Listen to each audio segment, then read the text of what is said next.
the hell is going on? What's really going on? We said, what the hell happened? You don't have to know what the hell is on it. They see what's going on. I don't know what's going on. What is going on? We must find out what is going on.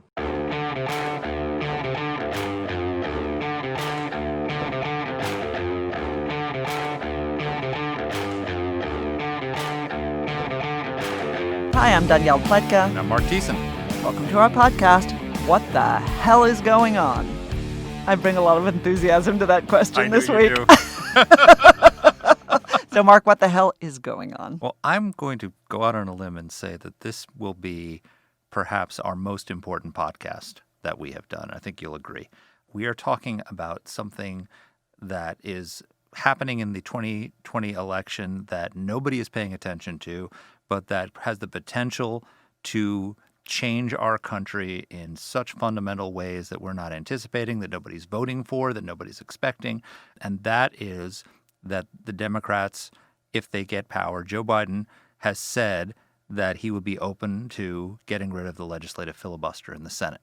First of all, when you say the word filibuster, they think Mr. Smith Goes to Washington, the famous movie, right? The guy standing in the well of the Senate and speaking until he can't stand anymore. Or your eyes glaze over because it's some sort of arcane Senate procedure that nobody understands or cares about. This is literally what prevents us from being a one-party state.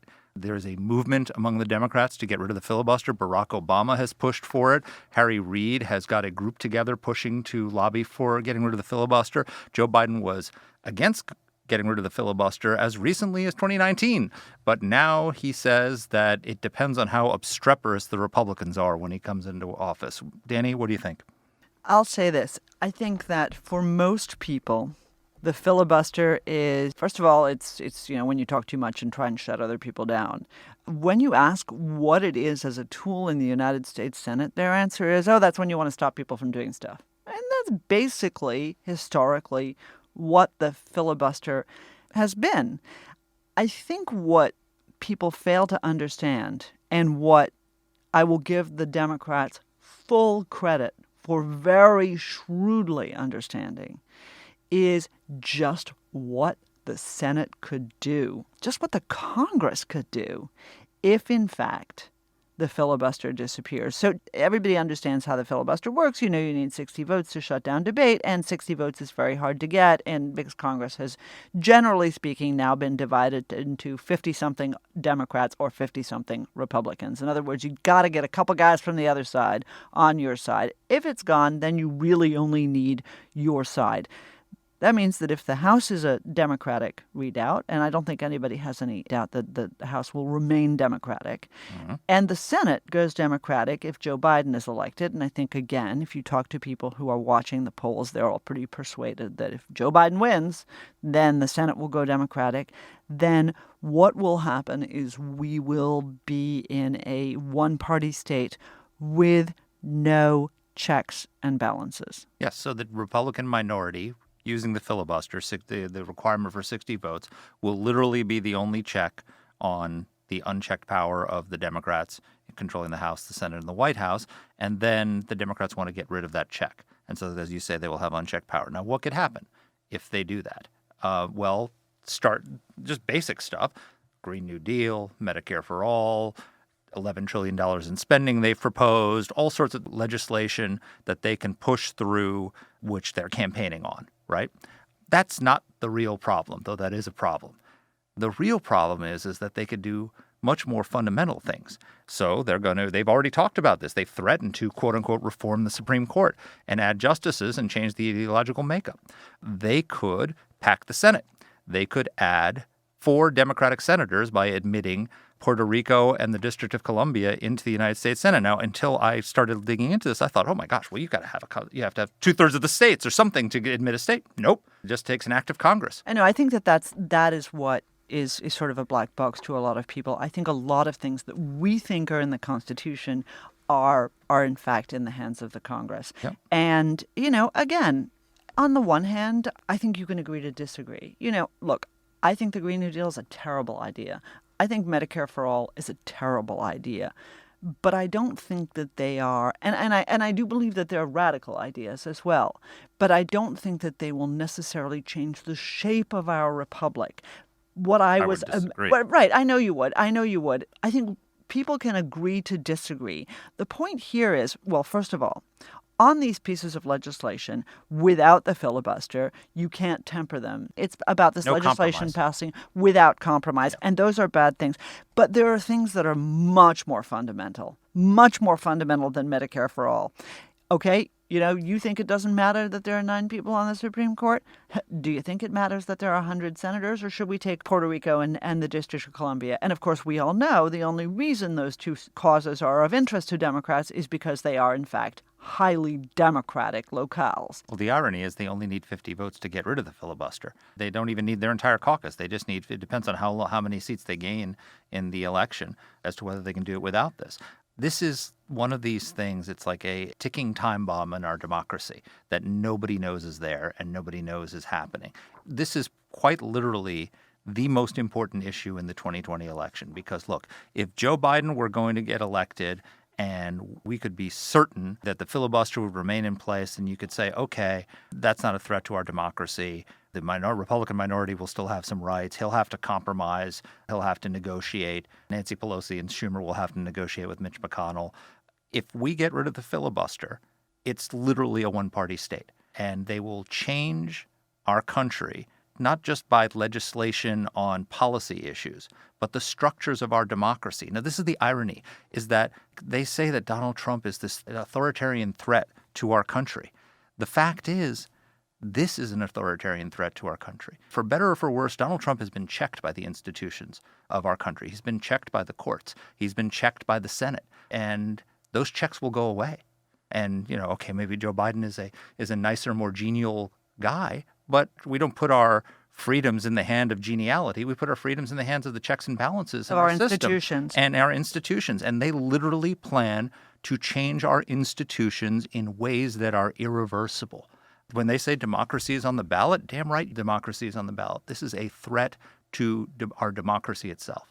Am I exaggerating? No, I really don't think you are. And I want to read you a quote, Mark, that I saw in reference to this, because I thought it was the most apt warning that I've heard. The alternate domination of one faction over another, sharpened by the spirit of revenge, natural to party dissension, which in different ages and countries has perpetrated the most horrid enormities, is itself a frightful despotism. Now, who said that? George Washington, who understood that, in fact, those kinds of checks and balances and institutions is what keeps us a democracy, what keeps us a republic. So we've got Marty Gold with us. What a score. Somebody who literally knows more about how the Senate operates than possibly any human being on earth. He's really fantastic. Marty Gold is a partner with Capitol Counsel, LLC.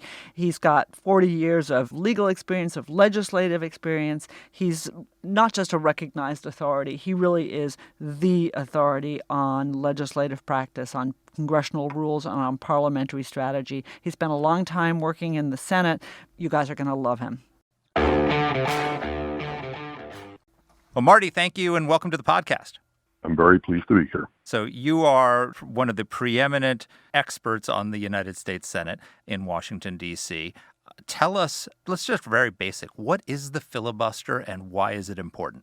The filibuster is an opportunity for individual senators, for minority coalitions, for minority parties to influence legislation by making sure that it can use all of the procedural rights available so that legislation cannot pass unless it has a 60-vote margin. So essentially, it's a range of procedural opportunities for minorities to put fingerprints on the legislative process, either to influence legislation or in some cases to block legislation. Marty, thank you for being with us. So the filibuster, it's not in the Constitution. I actually don't even remember the provenance of the word, but it hasn't always been a part of the Senate rules. Can you just sort of go back and tell us a little bit about its provenance, its history, and some of the changes that have happened with it over the years? You can date the first filibuster in the Senate to 1841. 1841, there was a dispute over efforts by the Whig Party to create the second bank of the United States. And the Jacksonian Democrats in the Senate were opposed to it. The Whigs had a working majority. The Jacksonians wanted to stop it. The Jacksonians would not let the legislation pass because they talked it to death. And that was the first time that that tactic was really used in a major way in the Senate. By that time, the Senate had been in business for half a century. So filibusters were not something that really started in the Senate very early in its existence. But once the tactic was used and used to effect, then filibusters began to blossom through the rest of the 19th century and into the 20th century. But again, the first issues were economic. Later on, they dealt with Reconstruction. Later on, they dealt with other matters, currency issues and things of that sort. So filibusters really started in the middle of the 19th century, worked into the early 20th century until finally the Senate decided that there needed to be some control over the filibuster, an ability of senators to bring proceedings to a close if they could muster a supermajority vote. And the cloture rule, which is the rule that helps you to stop filibusters, came into effect in 1917. And that cloture limit was 67 votes, right? That was 64. We didn't always have 100 senators, but it wasn't even that. It was 2/3 of the senators voting. So if all 96 senators voted, it was 64. If 90 senators voted, it would be 60, that type of thing. It wasn't a percentage of all the sworn senators. It was a percentage of all the senators who voted, which, by the way, at that time was not always everybody, because there were more absentees on Senate votes then than there are today. And then when did it change to 60 votes, which is the rule today? It changed in 1975. The rule had been amended several times in the period between 1917 and 1975. To make cloture harder to get, it went up to 2/3 of all senators, back down to 2/3 present and voting. The breadth of what could be subject to the cloture rule changed and so forth. But there was always a tension in the Senate between people that wanted to liberalize the rule and people wanted to keep the rule. And the great compromise occurred in 1975, which essentially was 3/5 of all the senators sworn. So with 100 senators sworn, that would be 60 votes. And if the vote is 59-0, you don't get cloture. This has been the rule now for 45 years. Have there been many instances where a single party has had both the White House, the House, and a 60-vote majority in the Senate? It was very common, not so much in this century, but in the 20th century, it was very common. When I first started working at the Senate in the 1970s, we'll say, Democrats had very substantial majorities, well over 60 votes in the Senate, and sometimes they also had the White House. That was clearly true during, for example, the Kennedy and Johnson administrations. It was also true during the Carter administration. So the idea of having 60-vote majorities in the Senate, also having control of the House and the White House, is a rare idea now, but it was a common idea years ago.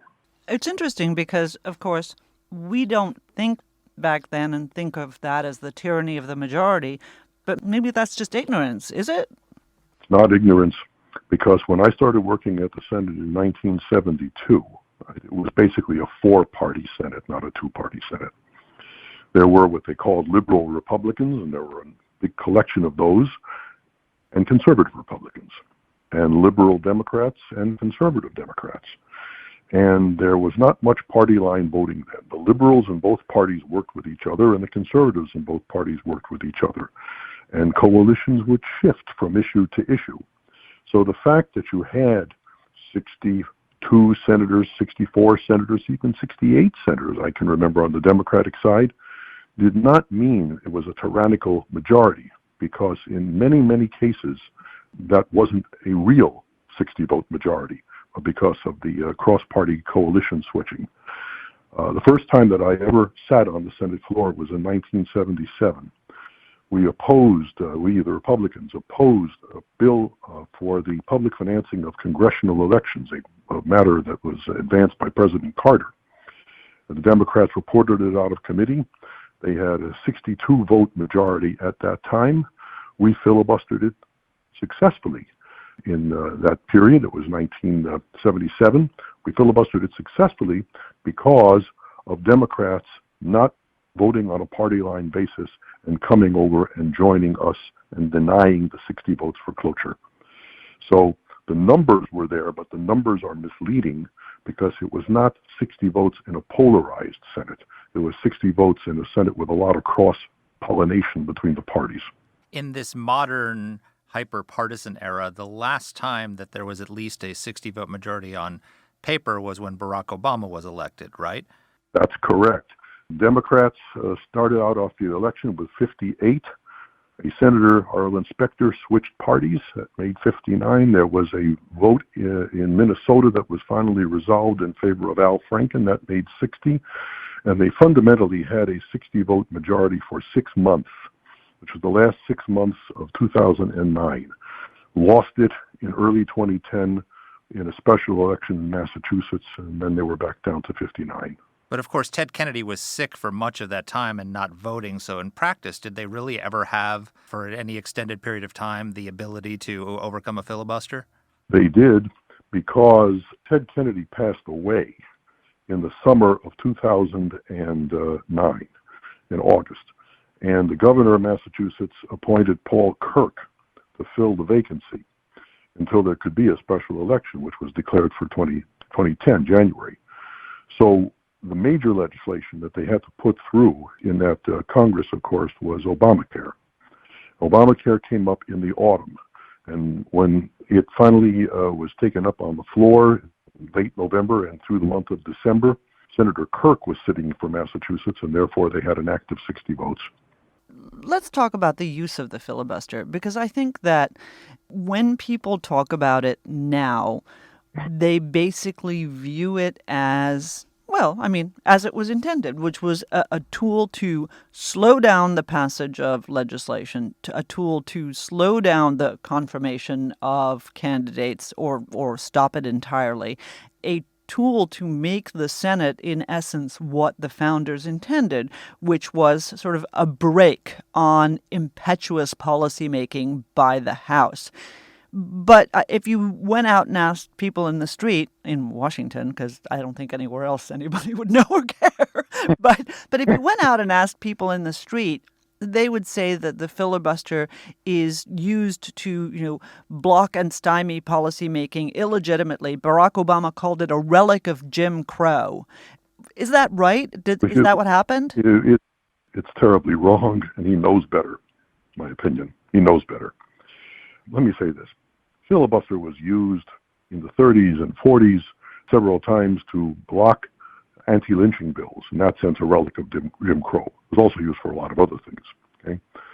In the 1950s, the ability of the Southerners to filibuster allowed for the watering down of civil rights legislation in 1957 and 1960, watered down so they didn't have to get cloture and break the filibuster because the presence of the filibuster was influence enough to cause the bill to be in some fashion diminished. But the 1964 Civil Rights Act and the 1965 Voting Rights Act were major pieces of strong legislation that passed because there was a bipartisan coalition on cloture. So civil rights legislation, which was a celebrated matter in the context of the filibuster, was by no means the only purpose for which the filibuster was used. So the filibuster was used for a very broad array of purposes over time, and to say that it's a relic of the Jim Crow era is, in my opinion, a very big and a very bad distortion of this. Has it evolved to be an illegitimate tool, as some have suggested? I mean, after all, Mark reminded me the other day, Donald Trump wanted congressional Republicans to abolish the filibuster. And they didn't. And they didn't. So he could build the wall. Right? Right. Yep. Let me give you an example here. The filibuster is used essentially for one of two purposes, in broad terms. One is to influence the formation of legislation. The other is to block legislation. And you have two very vivid examples of it in 2020.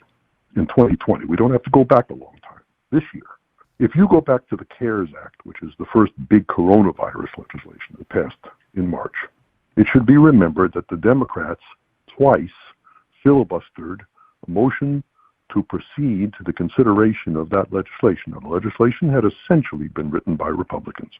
The Democrats blocked the motion to proceed to the consideration of the legislation twice. Did they want to deny the public coronavirus relief? I don't think so. What they wanted to do was to make sure that Democratic input was made in that bill. They wanted to put their own fingerprints on that bill. They had their own priorities that they wanted to see advanced. And they did it. They leveraged that into the bill by saying, if you don't negotiate with us, we're not going to be seeing a coronavirus bill. So they filibustered the bill, not to block it, but for the purpose of having input into the legislation. And they got those negotiations, and they got that input. And after it happened, the legislation sailed through the Senate. Okay? That's one use of the filibuster. The second use of the filibuster from 2020 is illustrated by Senator Tim Scott's policing reform legislation. Republicans wrote that bill. The Democrats decided that for whatever reason, they didn't want to see the legislation move forward on the floor. So they used the filibuster and they blocked it outright. So sometimes that's what happens. Sometimes the minority rises up and it's unified and it just stops legislation because the majority doesn't have 60 votes. And sometimes the filibuster is used to influence the content of the legislation after which it passes. Believe me, those are two examples from 2020. There are hundreds more. Well, we had Senator Tim Scott on the podcast recently talking about that experience, and he offered them the opportunity to offer unlimited amendments. He offered to co-sponsor amendments, vote for some of their amendments. He said, anything you want to do, if you want to influence the election and legislation and make it better, I'm open to it, and they just wouldn't let him go ahead. And they wouldn't let him go ahead. And there are going to be people who think that was a great miscarriage of justice. And there are going to be other people who think they did just the right thing.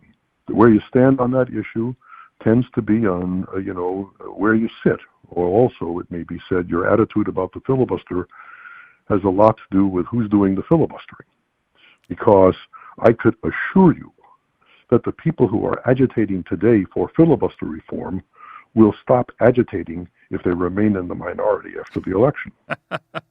That's for sure. That is for sure.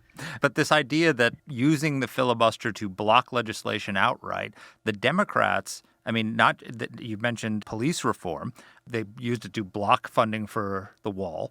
They used it most recently. They filibustered the Republicans' COVID relief bill because they just don't want anything to pass until the election because they don't want to do anything to help Trump. The same people who are now saying that, Joe Biden, who for years in 2005 opposed changing the filibuster in any way, now all of a sudden says, well, we'll look at it if Republicans become obstreperous.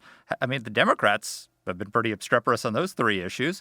Is it a legitimate use of the filibuster to just block legislation? I think it's a legitimate use of the filibuster just to block legislation if the legislation is, for whatever reason, too onerous. It could be too onerous for a lot of reasons, including the fact that perhaps it's just plain unsound, right? Any piece of legislation that's going to move forward to the floor and have at least a majority, has got the support of the majority party, but that does not make it sound legislation. And if it is controversial enough so that it's fundamentally unsound and you don't believe it's something that can be fixed with amendments and so forth, then of course it's a legitimate interest. I'll give you an example.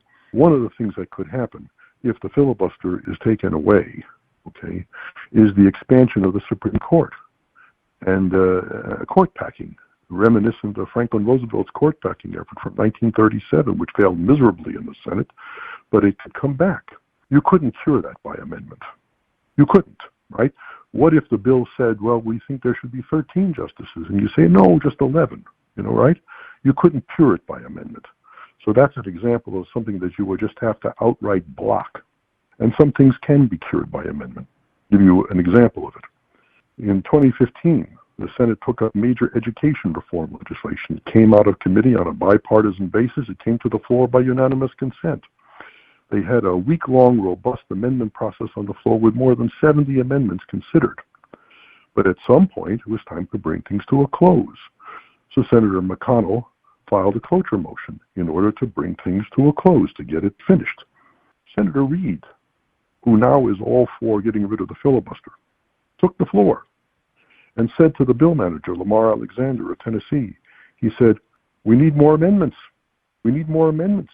Until my senators are protected, those are his words, until my senators are protected, we're not going to have cloture successful tomorrow morning.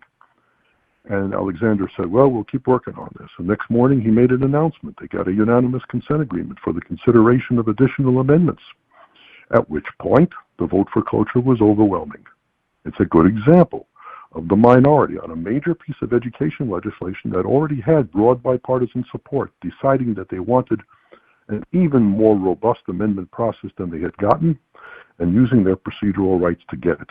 So anybody that just looks at this as a way of just blocking legislation is badly oversimplifying this topic. You mentioned court packing. What about Senate packing? In the sense that, if they got rid of the filibuster, they could admit the District of Columbia and Puerto Rico as states with a simple majority, could they not? They could absolutely do that. And that would give them absolutely do that. That would give them 4 more Democratic senators. 4 more Democratic senators. Listen, by the way, when we talk about court packing, it's not just the Supreme Court, but how about the circuit courts? For example, why not expand the size of the circuit courts to neutralize the effect of the Trump appointments that have been made over the last 4 years? My mouth is hanging open. Literally, my God, we hadn't even thought about this. That. Wow. There's more than that. You can't change the Electoral College without a constitutional amendment, but you can, by statute, change the size of the House of Representatives, which the New York Times has twice editorialized in favor of doing. If you change the size of the House of Representatives, you will also change the numbers in the Electoral College. Presumably, the New York Times is not saying that because they think it's going to work out for Republicans.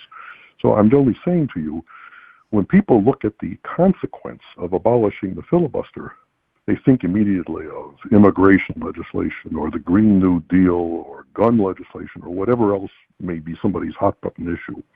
And that's all legitimate, by the way, that they should think about that.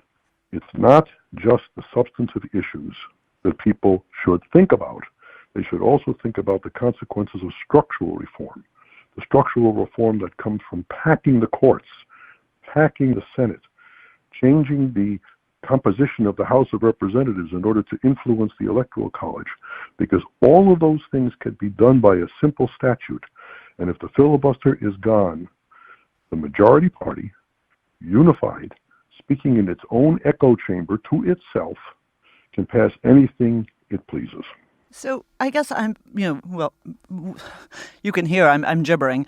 For people like Marc and me who have been in Washington for a very long time and who consider themselves pretty well informed, I'm just gobsmacked that some of these things are simple procedural motions in the Senate. I had not realized that. So just could you explain for people who are even less immersed perhaps in this than we are, how does this work? What happens? How do you change the size of the Supreme Court? Is it just a bill? How about the other courts?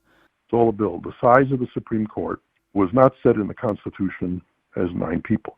Okay, the Constitution gives the Congress the ability to determine the size of the Supreme Court by legislation.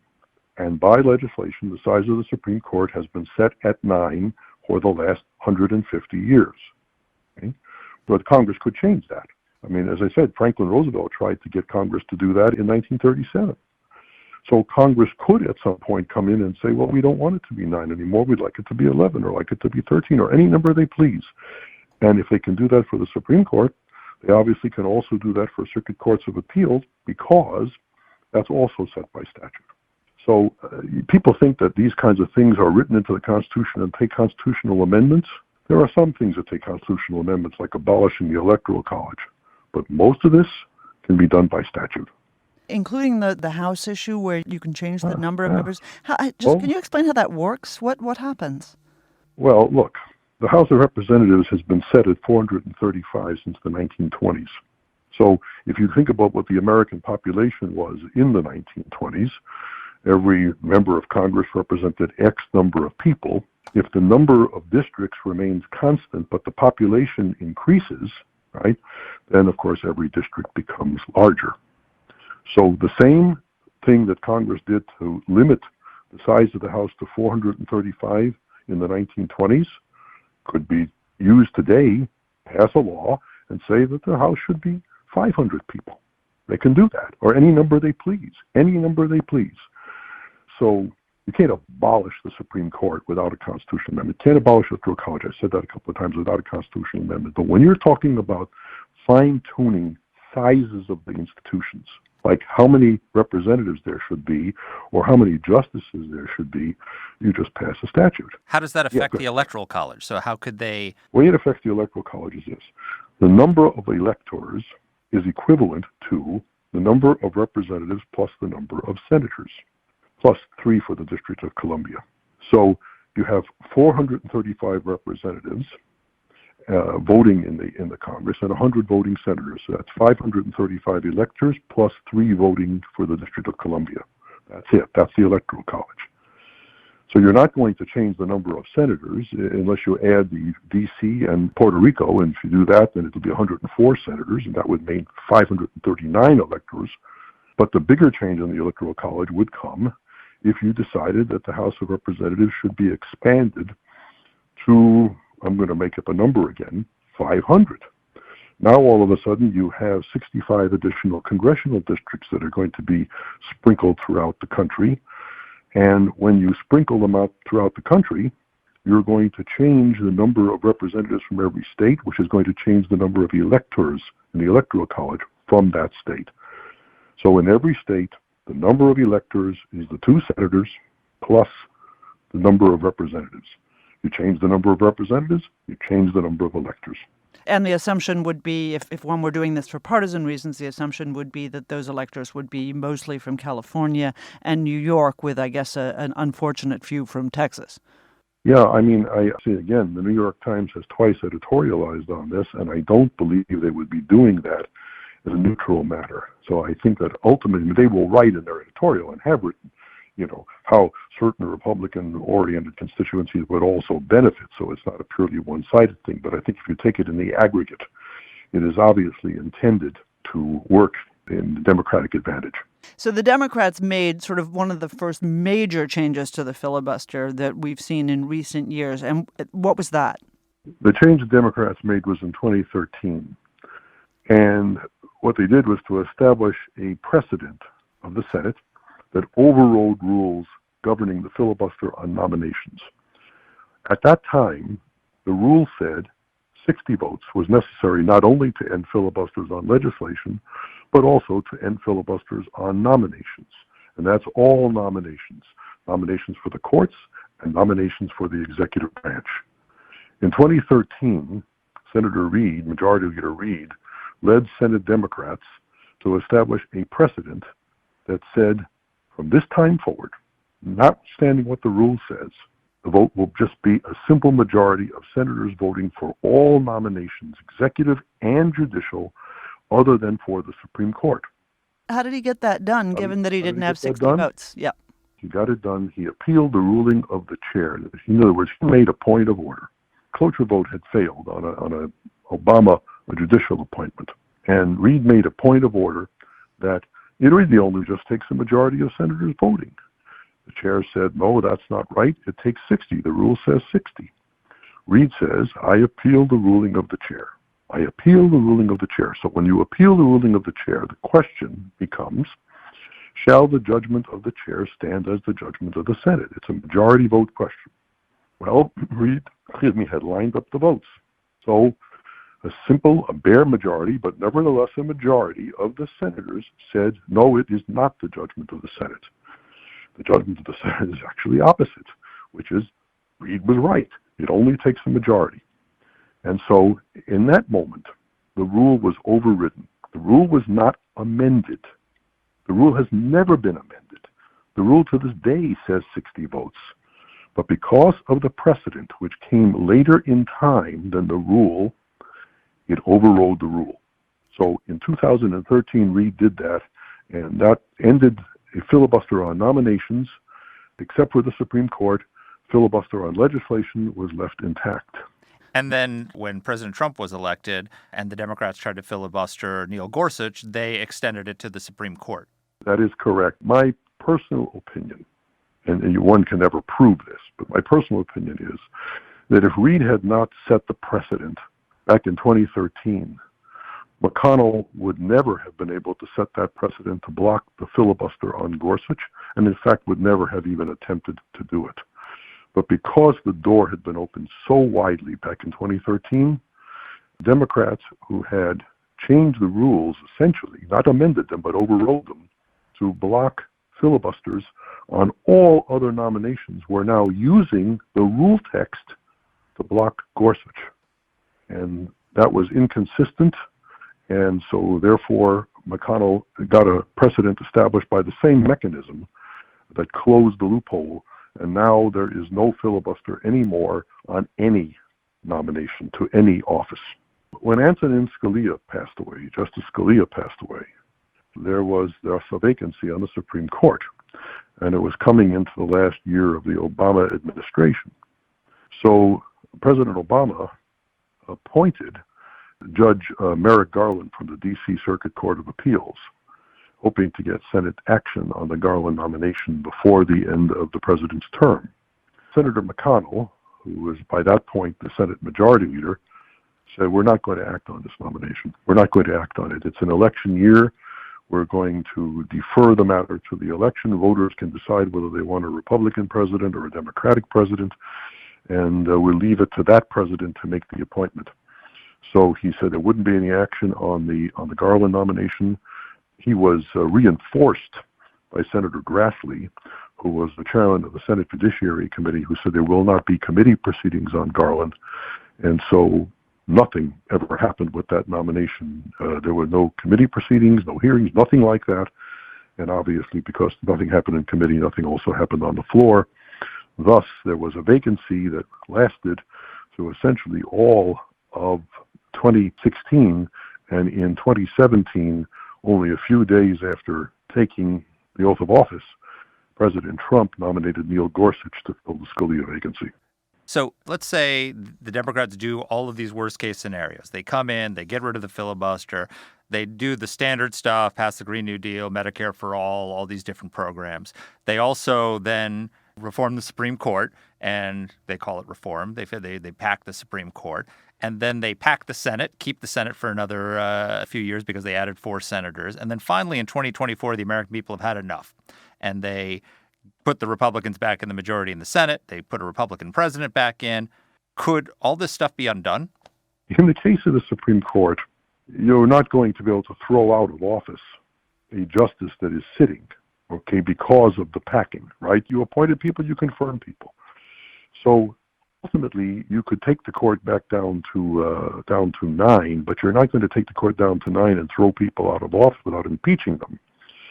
So when I say yes, you could certainly pass a statute that says that as vacancies occur, they won't be filled, something like that. But you're not going to make the court immediately smaller, nor are you going to make the Senate smaller. You could go back and tinker with the size of the House of Representatives again. I think the best answer to this very good question is there are some things that it is legally possible to do, but the effect in the first place is going to be deferred, and in the second place may be politically impossible. And then we saw how hard it was. The Republicans campaigned for years on repealing Obamacare, and they never did. They never were able to. I mean, this is the difference between the left and the right, is that, adding government programs it's a one-way ratchet. It's very hard to take things away once you've given people a new entitlement. So even if technically Republicans could, get rid of Medicare for all, they'd be taking health care away from people. And wouldn't it be very hard to undo these things? Of course it's hard to undo these things. How are you going to tell people that you're going to deny them the representation that they think they're now entitled to? Because the congressional districts have been changed, because they voted people into office as a result of the change and so forth. In other words, it's very complicated. It's easy to just say, we're going to repeal things. But sometimes, again, the effect has to be deferred, and sometimes the effect is politically extremely difficult. It just sounds like this is the road to banana republic status for us, that we will have either a permanent tyranny of one party, or we will have a pendulum swinging back and forth wildly as each party tries to undo what the other party has done in the moment that they were in power. Am I wrong? You're right, and it's that plus one more thing. And the one more thing is every party has their own priorities, right? So it may be the Democrats' priority to put in the Green New Deal. The Republicans have some other priority, right? and they get hold of the Congress in a way where they have the two houses and a Republican president with no possibility of a filibuster in the Senate, and then they ram through whatever legislation is their big priority, right? So in some cases, it could be trying to undo the work of the other party. In some cases, it's just doing their own work. But there's a really important point here. The filibuster does serve the constitutional purposes of the Senate. The Senate is supposed to be a check on the House of Representatives. It is not supposed to be a miniature House of Representatives. Or as James Madison talked about in the Constitutional Convention, the Senate is a necessary fence against the passions of the House. It's not a necessary fence against the passions of the House if you take away the procedural protection for the minority party, so all the majority party in a polarized institution has to do is talk to itself. So having minority rights in the Senate, whether those are rights enjoyed by Republicans or by Democrats, serves the purpose of slowing things down. It is a brake on radicalism, and it tends to bring things back to the center.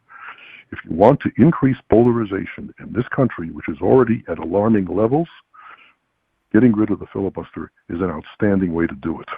Well, Republicans seem to understand that because they didn't get rid of the filibuster to build the wall. They didn't get rid of the filibuster to pass criminal justice reform. They didn't get rid of the filibuster to pass the COVID relief. They've kept this intact. And, it's funny. When you watch the Democratic convention, the refrain from the Democrats is that democracy is on the ballot because Donald Trump is a unique threat to our democratic system. But this issue, which I don't understand, maybe because it's just so complicated, it hasn't gotten any traction with the public, really makes it the opposite. That if Joe Biden is elected, Democrats take both houses and eliminate the filibuster, we'll have a one-party state. Is that overstating it? It is not overstating. You will have a one-party state that can do a lot of things, before there is the check of an election. I mean, the system is based on checks and balances, right? Not only the branches checking each other, but the Senate checking the House checking the Senate, and within the Senate itself, the minority checking the majority, right? Checks and balances are built into that system as a way of stabilizing the system. The more that you put stress against that, and you make it look like a one-party system, the more you're going to get the wild policy swings that we talked about before, and the more you're going to get extreme legislation that we talked about before, and the more you're going to get public alienation, so that whoever happens to be on the losing end of the stick, all right, at a given moment, will be polarized and alienated out of the system because they have very little ability to influence outcomes. So today, if Biden were to come in, this could work for the Democrats, but it won't always. And then all of a sudden, they're going to be the aggrieved party here. People need to keep a long view of this. I want to say something else. When the Gorsuch nomination was confirmed, after McConnell used this device to establish a precedent, when that happened, the same day or the next day, there was a letter signed by 62 senators, on a bipartisan basis, an equal number, basically, of Republicans and Democrats, writing to Schumer and to McConnell and telling them, we may have our differences about filibustering nominations, but we stand for the proposition that we should not touch the legislative filibuster. Of those senators, 27 Democrats still are in the Senate. 25 Republicans still are on the Senate. We're not talking about ancient history here. We're talking about 2017. In 2017, they felt it was necessary to sign this letter that was led by Senator Collins of Maine and Senator Coons of Delaware to the leadership saying, do not go further. Do not intrude on minority rights in the consideration of legislation. And now we're talking about something completely different. So you'll have to ask yourself, what has happened since 2017 that would cause that radical a change in opinion? The consequences of it, are immediate gratification for some people, and then they've come to rue the day very much, I would say, as Senator Reid and the people that supported him in getting rid of the filibuster on nominations came to rue it almost instantly when all of a sudden they were in the minority and they couldn't block Trump nominees. Marty, you've been amazing. I thought I knew a lot about how the Senate worked, and I, turns out, didn't know anything, and I'm willing to bet that a lot of people out there will be, educated but also horrified by what they've heard. Once you get rid of the filibuster, is it gone forever? Well, it's always possible, of course, to bring it back. You could always reverse the precedent that you established to abolish it. But I think it's going to be exceptionally difficult to bring it back. There are instances in the Senate when procedural actions were taken that people later thought were imprudent, and they reversed them. But I believe that once the filibuster is abolished, it will never be revived. And on that sad note, we will say thank you very, very much. This was really awesome. I loved it. You're very welcome. So incredibly informative. Thank you. Dany, that was terrifying. No, it was. Wasn't it? It was. I mean, you know, I sounded like a kid in school, you know, who just was understanding how things could happen. I had no idea you could change the courts in that way. I understood you could change the Supreme Court, but I had no idea you could pack the House, you could pack the Supreme Court, you could pack the Circuit Electoral Court. College. Change the Damn. Electoral College. They could increase the influence of New York and California in the Electoral College and affect the future presidential elections. I mean, it's the danger of substantive, fundamental change to our institutions is, and what has happened to our country that we've come to this place? I mean, literally, this is legislating the cancel culture, that dissent will no longer be allowed, that the minority no longer will have rights, that the majority rules, that the tyranny of the majority that the founding fathers warned us about will now be unchecked.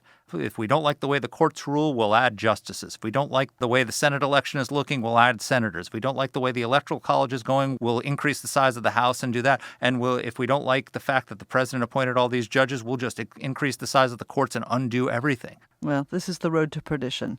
And, right, a Republican Senate could stop it because I think Mitch McConnell has this sense. I hope that Republicans are never in the place where they think that this is the right thing to do. You know, Donald Trump was wrong to suggest it. Mitch McConnell was right to oppose him. And I just hope that not everybody loses their mind. You get the feeling that you are in the midst of a maelstrom, of the unraveling of our country as we know it. And that is really... that is horrifying. And when I say that, I don't mean the signs on the lawns, right? I don't mean the demands for justice in the wake of George Floyd. I don't even mean the riots in our cities, as dreadful as they are. What I mean is that this sense of what the country has stood for and the temperance that we have brought to governance and the model that we have been to the world is on the edge of the precipice. I mean, what a nightmare. Well, everybody gets to vote on it. This is not inevitable. There is a choice. And I have criticized Donald Trump many times in my columns and on this podcast. He seems to me to be the only thing standing in the way of this right now because... Well, a Republican Senate would stand in the way of it if there were a Democratic president. But there's not going to be a Republican Senate and a Democratic president. It's I'm just saying. Not going to happen. You're right. You're absolutely right. But look, I could see Trump winning and the Democrats taking control of the Senate. I could see Biden winning and Democrats taking control of the Senate. The one option that I don't see happening is Biden winning and Republicans keeping the Senate. If there's a wave to put Biden in, it's going to bring the Senate with it. So democracy's on the ballot. Well, folks, you may agree. You may disagree. The one thing I hope we've helped you do today is at least walk into the voting booth or to the post office, as the case may be, with your eyes open and a clearer understanding of just what is on the ballot. Amen. Thanks for being with us. Thank you for having us. Send us questions if you have them, complaints to Mark, and we'll see you next week. And our team here at AEI is Alexa Santry, Matt Weinset, Jen Moretta, and Macy Heath. Let us know what topics you'd like us to cover. You can get in touch with the show by emailing us at whatthehell@aei.org. Or you can reach us on Twitter. I'm at D. Pletka. And I'm at Mark Thiessen. That's Mark with a C. Please rate and review the podcast. If you like the show, please subscribe, share it, comment on Apple Podcasts, or wherever you're listening to this. Thanks for listening.